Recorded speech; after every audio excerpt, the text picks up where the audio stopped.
I am making a deck profile for my Barian deck, as I like to call it, or a Star Seraph deck. I only thought about putting this deck back together now that Master Rule 5 is actually in play now.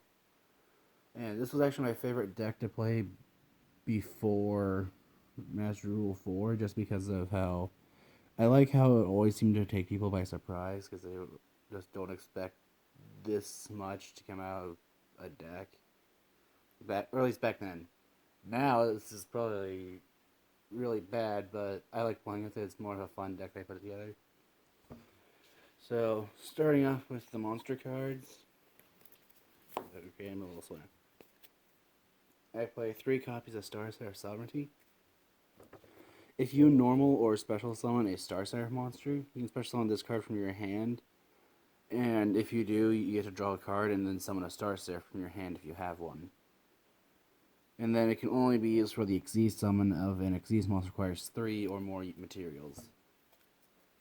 Then I play 3 copies of Star Seraph Scout. Scout's effect is when it's normal summoned, and especially on a Star Seraph from my hand. So it helps for quick rank 2s. 3 copies of Sword. Sword has the effect of being able to discard card or Star Seraph from your hand to increase its attack points by the same amount as that monster's attack.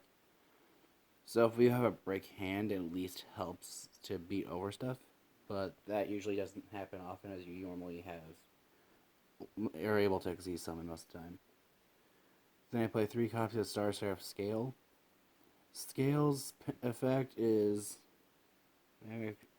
I only memorize its overly effect.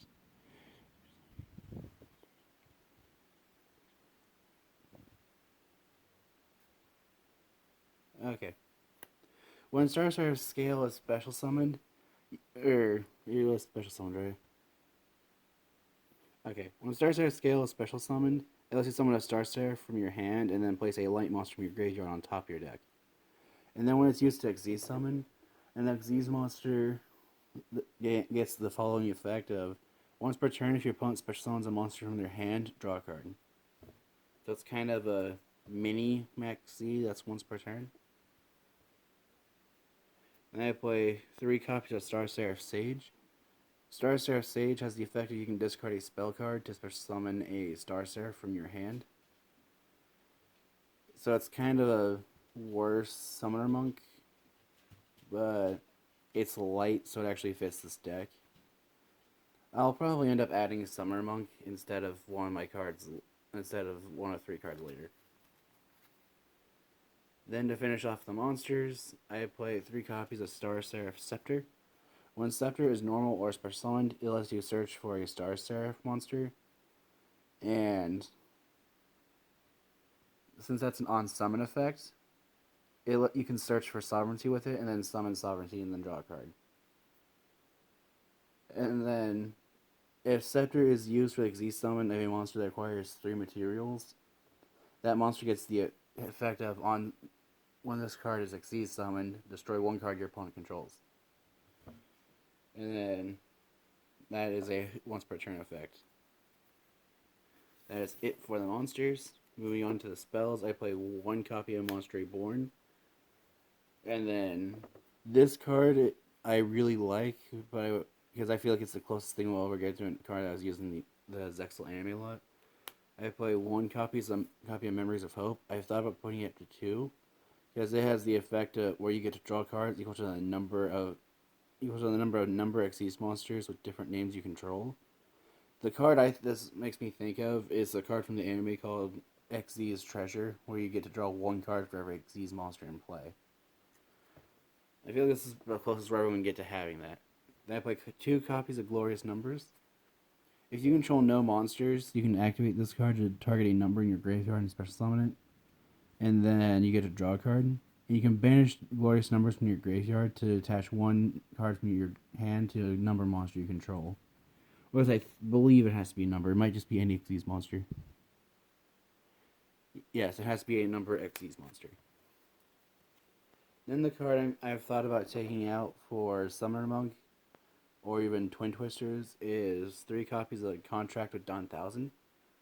Contracted Dawn Thousand's activation requirement is that each player pay 1,000 life points to activate it. So you can even activate it to when each player has less than 1,000 life points, and you just win with it. But when after its activation requirement's been paid, each player gets a draw card. But every card they draw after its activation, have to reveal the cards. And if there's a revealed spell card, then neither that player cannot normal or set monsters. So the point of it is, if your opponent gets a quick play spell, they have to set it before they can use it. All the same would apply to you, which is why I thought about taking it out for Summoner Monk. Then I play 3 copies of Rank Up Magic Barian's Force. This lets you take one number or Xyz monster you control and summon a Chaos number or a Chaos Xyz monster that's one rank higher than the one you currently have and of the same type. And if I'm only playing this because it fits the theme of Barian, but if you don't want to play this, I would suggest Rank Up Magic Numeron Force, since it has the effect of mass negating every other face-up card in the field, other than the monster it summons.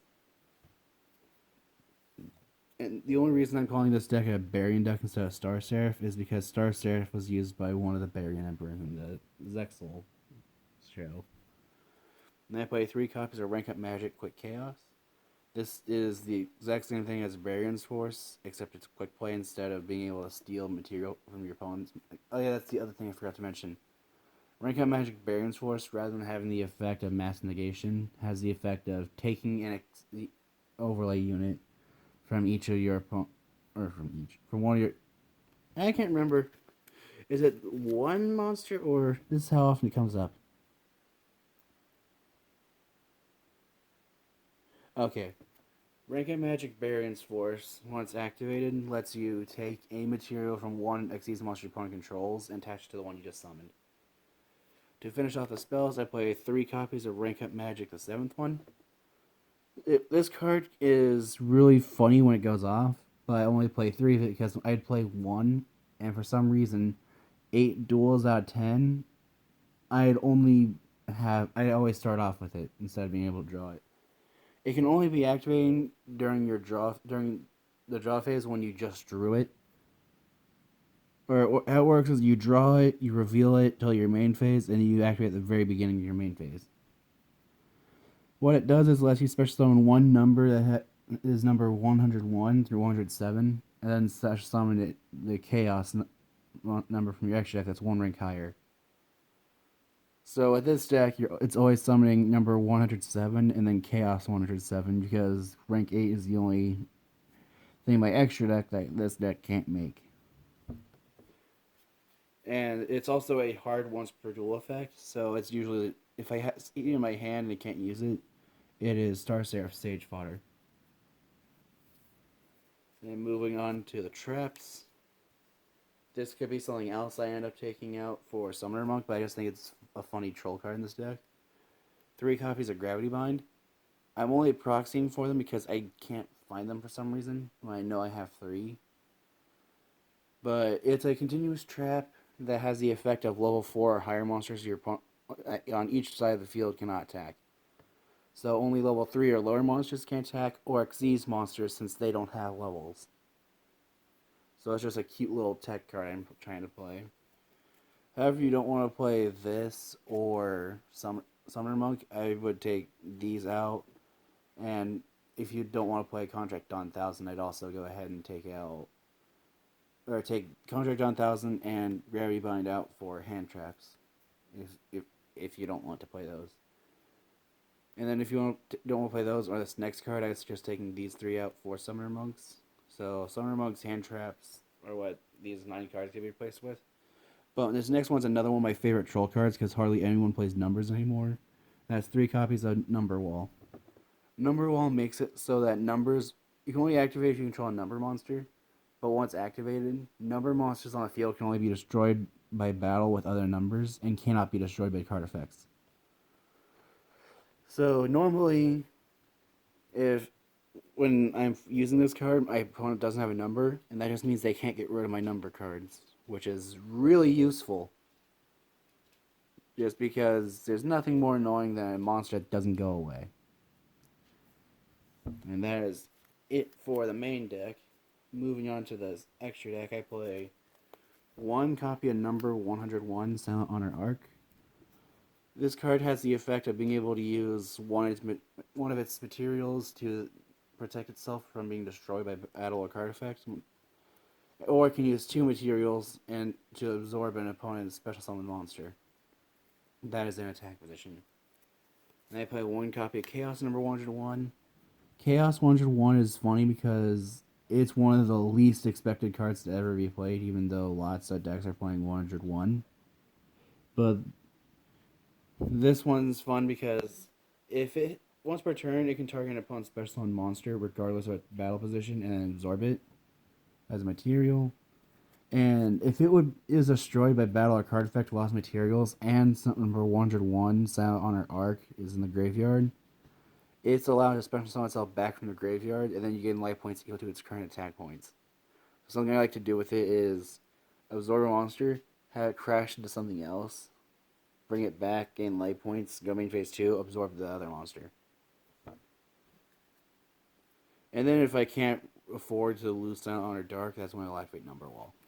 Then I play one copy of number 102, Star Seraph Sentry. Star Seraph Sentry requires 3 level 4 light monsters, but it has the effect of being able to use one material, target an opponent's monster, and cuts attack points in half till the end of the turn. And I want to say it also negates effects as well. Yes, it halves its attack and negates its effects. And then if it would be destroyed by battle or card effect, you can use all the rest of its materials instead of having it destroyed. And I want to say it has a once per turn. No, it doesn't.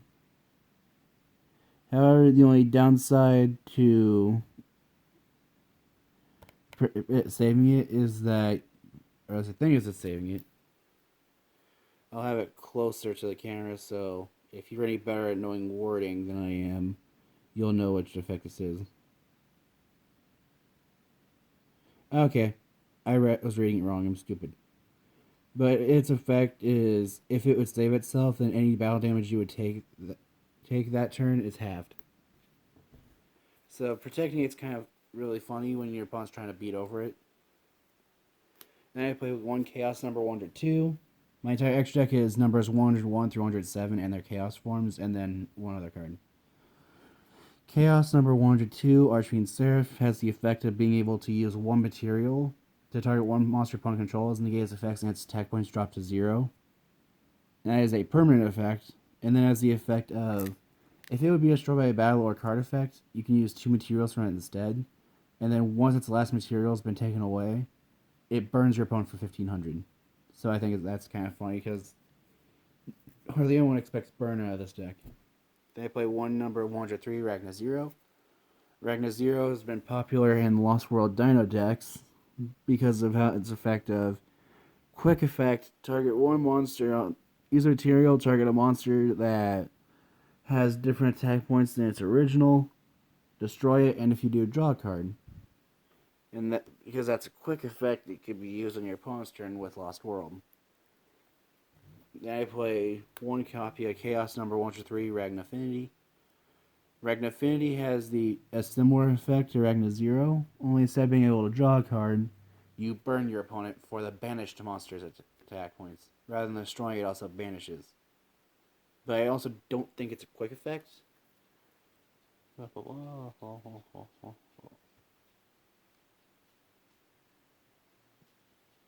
No, that is a quick effect. So it has quick effect of being able to target a monster your opponent controls that has different attack than its original, banish it, deal damage equal to the difference in its current and original attack on field. And then if it would be destroyed by battle or card effect, while it has material and Ragna Zero is in the graveyard, you can special summon Ragnafinity from your graveyard. And I think it does more than just special summon, kind of like Silent or Dark. No, it does not. That's all it does. It's been a while since I last used this deck and actually summoned all the Chaos numbers, so I might have to read some of them. Then I play 104, Masquerade. Masquerade requires 3 level 4 monsters. Oh yeah, so far it's been Silent Honor Arc requiring 2. Dark or Dark. I can't speak for some reason. Star Seraph Sentry requires 3. Ragna Zero requires 2 level 4s. Masquerade requires 3. And then the next one will be 3, and then the next one after that requires 2. But Masquerade has the effect of once per turn, being able to send the top card of your opponent's deck to the graveyard. And if your opponent, during either player's battle phase, if the opponent would activate a monster effect, then you can use material and negate that effect and burn your opponent for 800. Then the really funny one is Chaos 104 Umbral Horror Masquerade. It has the effect of when it's special summoned, you target one spell or trap card your opponent controls and destroy it.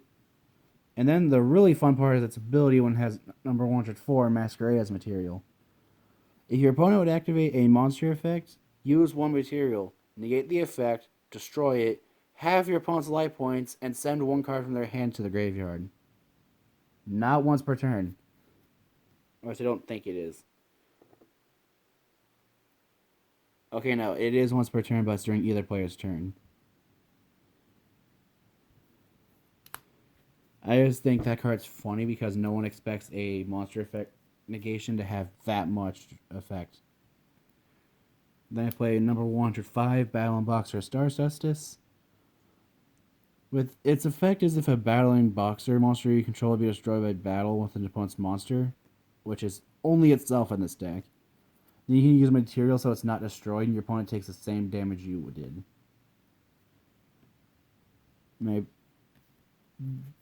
I've always gone to its chaos numbers. I barely ever remember what this card does. Okay, I summarized it and it looks like it had more text than that. Then I played Chaos number 105, Battle and Boxer Comet Cestus. Comet Cestus has the effect of if it destroys a monster by battle, your opponent takes half of its half. Your opponent takes the damage for that monster's attack points. Then he has the effect of being able to target using a material if Star Cestus is one of his materials. Targeting an opponent's monster, destroy it, and burn them for that monster's attack points, even if it's face down. So your opponent can have a set blue eyes, so he'll blow up the blue eyes, and then burn your opponent for 3,000. And then I play number 106, Giant Hand, acquiring 2 materials. And Giant Hand has the effect of, during either player's turn, when your opponent would activate a monster effect, it can use material, target that face-up monster cannot activate its effects while Giant Hand's in play. Then I play 1 Chaos number 106, Giant Red Hand. During either player's turn, when your opponent activates a monster spell or a trap effect, you can use material. All face-up cards on the field have their effects negated, while Giant Hand's in play, Red Hand's in play. And that's only for the cards that are on the field during its effect activation. Then 1 number 107 and 1 Chaos number 107. Neo Galaxy Eyes Tachyon Dragon has the effect of being able to use a material once per turn and negating pretty much everything your opponent has on their field and preventing them from using cards or effects for the rest of the turn. And then it has the effect of if Galaxy Eyes Tachyon Dragon is a material, then you contribute 2 other monsters, so it can make 3 attacks on monsters during that battle phase. But the main effect you use it for is the effect of being able to negate your opponent's stuff and prevent them from using cards for the rest of the turn. To finish off the deck, I play 1 Chaos Xyz, Barian Hope. Barian Hope's attack points are equal to its materials times 1,000. It then has the effect of being able to target a chaos number in your graveyard and then copy its effects. So you can have it copy Silent Honor Dark, absorb an opponent's monster and gains 1,000 additional attack points. And then I think it has more than that. I just, again, hardly ever use this. Okay, it also gets that monster's name. So that is actually useful. And this effect lasts until the end of the opponent's next turn. So you can have it target a number with number wells in play, and it'll be treated as a number because it gains its name. And that is it for my Barian deck profile. If you have any ideas of what I can do to improve the deck, then feel free to comment below. Thanks for watching, and please excuse my bad wording.